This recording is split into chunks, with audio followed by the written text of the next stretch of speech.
Oke, sekarang saya overhype dan overexcited karena nggak diduga-duga di tempat ini nggak cuma ada Monster Hunter Cafe, tapi di bawah juga atau di atas tadi ya, ada juga yang untuk penyuka Final Fantasy, Grand Blue Series, Dragon Quest. Jadi kayaknya sih bakal mampir ke semuanya, tapi kayaknya makannya di Monster Hunter ya, agak effort kesininya tapi totally worth it dan mungkin kalau misalnya mau datang ke sini lihat-lihat aja juga nggak apa-apa banget karena diperbolehkan sama tempatnya juga, apalagi kalau misalnya full reserve ya. Itu ada 700 yen di weekdays untuk table charge-nya. Jadi kalau misalnya di weekend kemungkinan lebih tinggi lagi, dan tentu aja itu bisa jadi pertimbangan. Ini belum ngomongin makannya ya, baru bayar meja doang nih. Karena ya ini restoran bertema. Saya sih udah agak menduga. Dan kenapa saya berdiri di sini? Karena dual blade people, mana suaranya? Dual blade dulu dong, ya nggak sih? Nanti akan ada senjata-senjata lain juga yang akan saya perlihatkan di sini dengan real size-nya. Ini sih seru banget sih, parah. Kirain bakal B aja gitu kunciannya di makanan, tapi ternyata satu restoran didandanin Monster Hunter banget gitu ya. Coba kita lihat.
Akhirnya di Monster Hunter Cafe pesanan makanan saya udah datang. Kira-kira kalian bisa nebak nggak sebelum saya angkat makanannya ini apa yang paling obvious banget yang mesti banget dipesan di Monster Hunter Cafe? Karena tadi kan juga udah sempat saya kasih lihat ya untuk menu secara fisiknya, meskipun kalau mau order di sini sebenarnya pakai QR code, dan itu juga di sini tersedia WiFi ya, itu aja. Karena ini kan tipikal restoran cafe premium gitu, orang mesti pakai booking segala, bahkan ini audionya kekencengan sih di belakang, semoga suaraku kedengeran.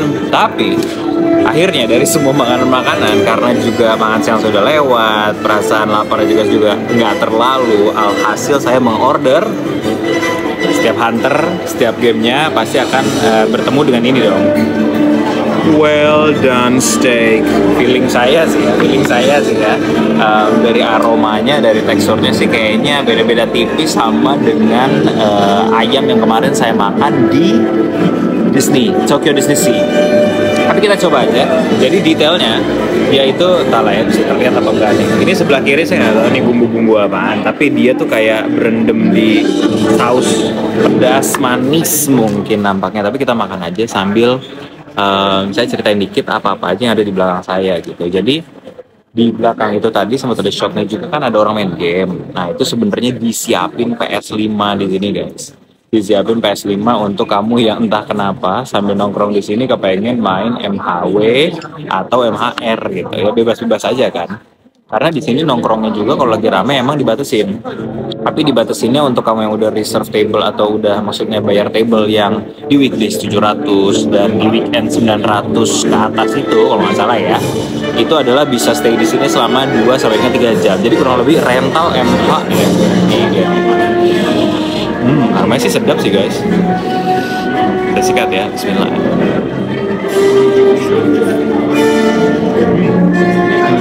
Oh enggak. So it feels like ini grounded chicken sih. Grounded meat chicken yang tentunya dibentuk dengan sedemikian rupa. Lalu sausnya ini sih sausnya kayak pasta di teksturnya. Tapi ya pedas manis. Pedas manisnya juga, wow kalau buat kita sih manis doang, jatuhnya manis asam ya.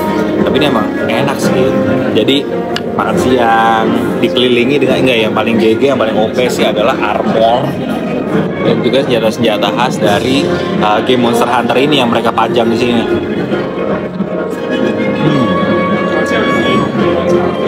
Selain itu juga apa sih? Oh, mustard dengan sesame.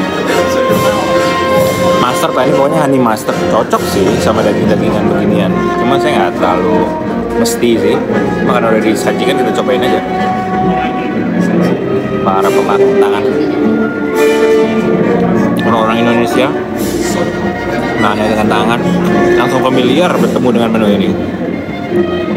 Ada menu-menu lain juga sebenarnya saya pengen banget. Itu adalah tadi menu ini ya, daging buntut fatalis ya. Daging buntut fatalis menggiurkan banget sih. Coba aduh, 1.800 atau 1.400 tadi di menunya, agak berlebihan sih. Jadi kita makan yang kenyang aja udah, literally sekedar untuk memuaskan hasrat ingin makan di Monster Hunter Cafe.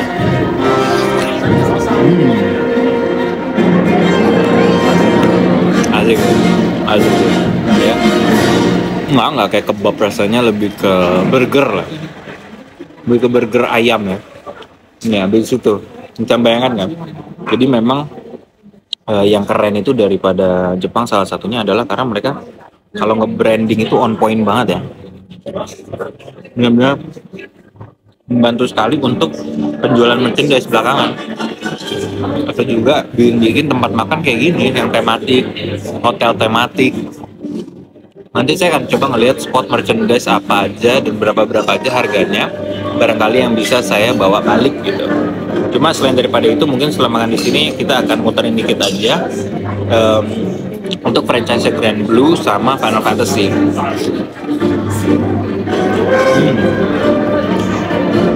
Entar lah ya, Final Fantasy soalnya yang ditampilkan di poster kan juga yang ini yang FF14 ya, yang online.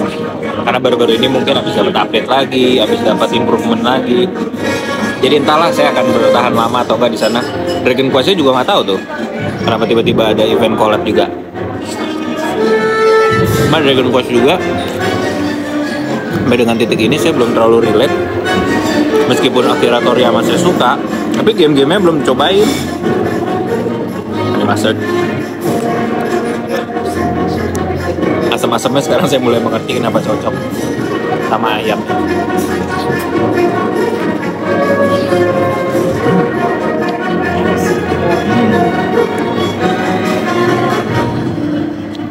Well done steak yang makannya lumayan berantakan guys.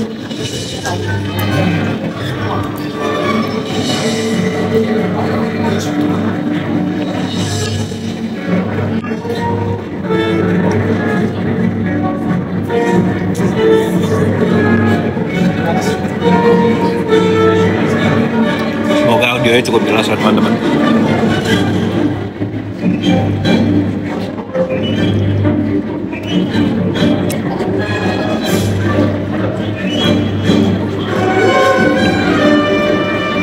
Bahkan di sini juga untuk pemain-pemain Monster Hunter now cukup difasilitasi lah ya. Mungkin dapat apa ya? Soalnya di meja nih ada yang berbahasa Jepang kayak scan QR gitu. Berhubung saya nggak main, saya menduga pastinya eventnya terkait kayak hal-hal yang biasa dilakukan sama Niantic kali ya, untuk Pokemon. Sama untuk Jurassic World, kalau nggak salah Jurassic World juga ada tipe game-game yang kayak gitunya kan. Sebenarnya saya dikasih anduk basah buat cuci tangan, buat ngelap tangan sebelum makan. Mau berhubung kita menggunakan Padang style aja untuk makannya ya, jadi lap tangan basah saya gunakan belakangan. Oh iya, ada satu lagi, ini aneh banget, sumpah. What the heck is this? Ini si abangnya mesti ngejelasin beberapa kali baru saya percaya ya. Kira-kira ini apa coba? Apa ini? Kenapa ada paliko? Kenapa dia dibungkus pakai plastik? Apa ini kira-kira?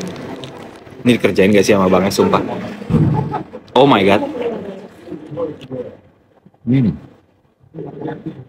Guys, ini sotong-sotongan yang kalau udah di Indonesia, tau nggak sih cemilan ikan-ikanan yang di dalam bungkusan banyak gitu, yang selembar-selembar ini ternyata nggak, saya nggak dibohongin sama abangnya.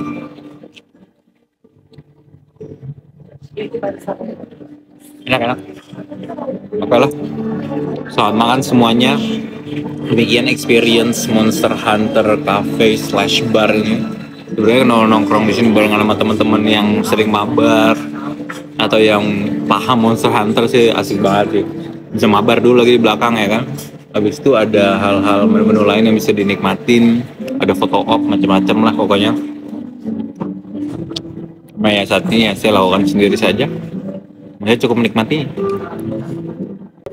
Sesuai dugaan teman-teman, tentunya untuk oleh-oleh alias merchandise-nya di sini lumayan premium. Barangkali ada yang mau ruangannya aromanya aroma Mizutsune ya atau Sinogre, harganya 4.400. Kalau gelas-gelasannya, teman-teman masih bisa print sendiri ya, mohon maaf banget nih, 1.800 dan mata uangnya Zeni. Capcom banget. Ini apa sih tempat-tempat kotak-kotak collectible ini 3.300. Lalu ini 440 untuk plushinya. Ini doang tapi yang boleh dibeli merchandise-nya. Jadi ternyata tadi yang dibilang ini adalah coaster, di dalamnya kirain tuh tatakan keseluruhannya ini, saya norak banget sumpah, ternyata pas dibuka di dalamnya ada coaster Monster Hunter yang bisa dibawa pulang, lumayan. Dapat musuh bebuyutan alat Reon, siap-siap dipasang hunting alat Reon lagi kayaknya buat bikin armornya buat lawan Fatalis. Terus saya disamperin, lalu katanya tinggalkan review di Google. Tolong tinggalkan review di Google, ada hadiah. Dapat hadiah kipas. Kirain ada tema-tema Monster Hunter-nya apa gimana gitu. Tapi udahlah, sedikit mengingatkan saya sama bonus pada saat PO-nya Monster Hunter apa kalau nggak salah.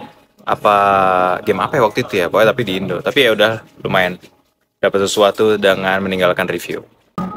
Terus setelah makan-makan di sini tuh kita tuh ada dapat stamp card. Ini per 1000 mendapatkan 1 stamp. Nanti poinnya bisa ditukar nih. Tuh sama kayak collectible cards gitu lah, lumayan lah ya buat oleh-oleh. Kemarin udah collectible dari Disney, sekarang kita ambil juga dari Monster Hunter. Tadi kan udah dapet si alat Reon ya, sekarang karakter aja kali ya. Ini karakter dari Rise boleh sih, apa monster dari Rise? Ya udah, coba kita pilih dulu. Jadi saya mengambil dari kartu ini, terus tiba-tiba di pojokannya ini lihat gak? Tuh ada gambar ini, berarti saya tetap harus menggacha apakah kemungkinan saya untuk mendapatkan Hinoa / Minoto. Nih siapa sih by the way? Ini Hinoa apa Minoto sih yang tertera di sini? Cuma paling nggak di seleksi yang di sini banyak karakter-karakter orang di Monster Hunter Rise dan juga monsternya ya saya masih suka lah, coba ya. Kalau angle kayak gini aja lah ya. Oke, kita buka guys. Teman-teman, kita buka. What? Ya, dapet. Oke banget. Sumpah, ini gacanya lagi wangi terus dari kemarin. Bagus deh detailnya tuh, lihat. Wangi terus gacanya. Setahu punya gacha kepake. Nice. Tunggu, ini Hino apa Minoto sih? Aduh, mereka orang kembar sih. Coba ya. Siapa ini kira-kira? Hino atau Minoto? Wah, sumpah sih, meskipun kesannya biasa-biasa aja ya. Bye-bye. Paliko patung yang sangat creepy ada di depan, tapi nggak apa-apa, saya tetap suka. Puas banget sih, lumayan memuaskan. Hunters Bar ini yang ada di ini jatuhnya nggak, bukan Shibuya, Akihabara. Ini masuknya di Akihabara. Sekarang kita coba ke lantai 2. Dan tadi udah nanya ke staffnya dan itu adalah Hinoa ya. Jadi oke. Tadinya saya juga kalau dapet karakter-karakter atau monster lain dari gacaan yang itu nggak ada masalah, tapi apparently dapet yang persis diinginkan.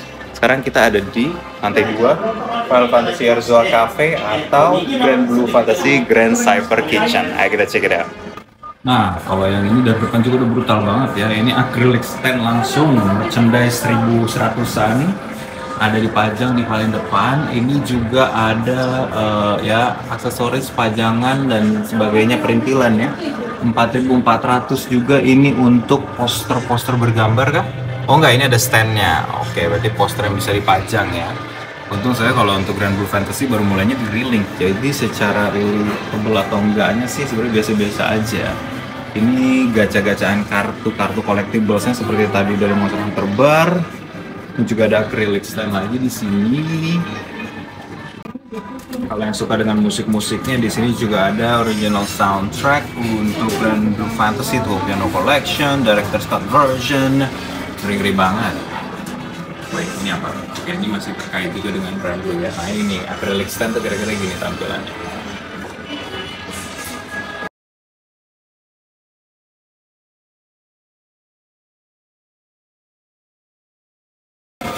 Nah buat fanboy Final Fantasy ini lumayan berbahaya sih. Ada jualan diffuser lagi di harga 4 ribuan. Yang di atas ini collectible-nya nih di 6.600-an. Oh. Oke. Ini apa, musik ya harusnya ya. Terus di bawah sini yang saya tertarik sih, walaupun saya pengen pakai sendal rumah. Nah ini ada mogul di sini, kupo. Untuk Final Fantasy juga seperti Grand Blue ada perintilan-perintilan, ada gunting kuku. Ini saya tanya tadi, ini apa Anda, Mbak? 1980 hand cream. Terus ini ada pin-pin 660 yen. Terus di atas sebelah sini ada starter set Final Fantasy TTRPG. Apa itu? Kok saya belum pernah mendengarnya sama sekali. Artbook dan sebagainya. Sekali lagi untuk Final Fantasy Online 14 sih sayangnya saya tidak terlalu ribet.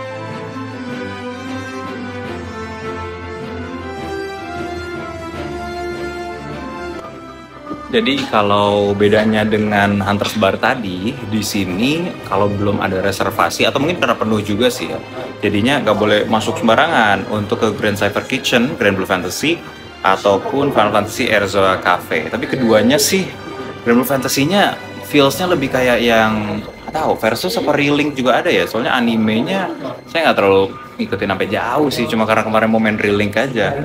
Dan kalau untuk Final Fantasy ya 14 banget. Jadi untuk kamu yang nggak mainin si game online-nya barangkali kayak sekedar tematik tapi temanya juga nggak terlalu familiar gitu. Kalau mau main mending Monster Hunter kemana-mana. Dan barangkali emang itu yang difokuskan kali ya di gedung ini.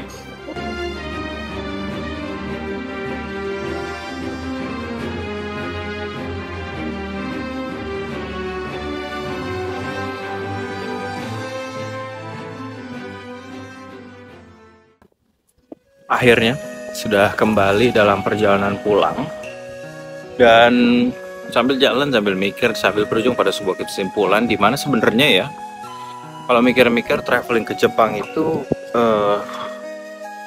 borosnya sih mungkin tergantung masing-masing orang juga ya.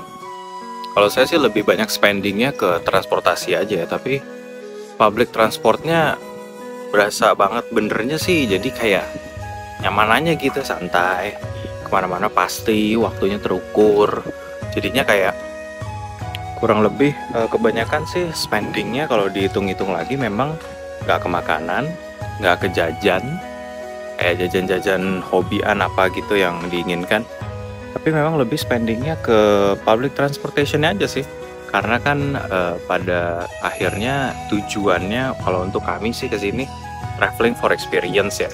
Jadi hiburan kami memang adalah experience, bukan beli-beli dan sebagainya. Jadi sebenarnya tadi kan di Monster Hunter Bar kepengen nyobain dangonya. Cuma karena dangonya 3 kali lipat, bahkan lebih kayaknya dari harga dango yang dijual di minimarket. Jadi ya kita beli yang di minimarket aja dan kita coba sekarang.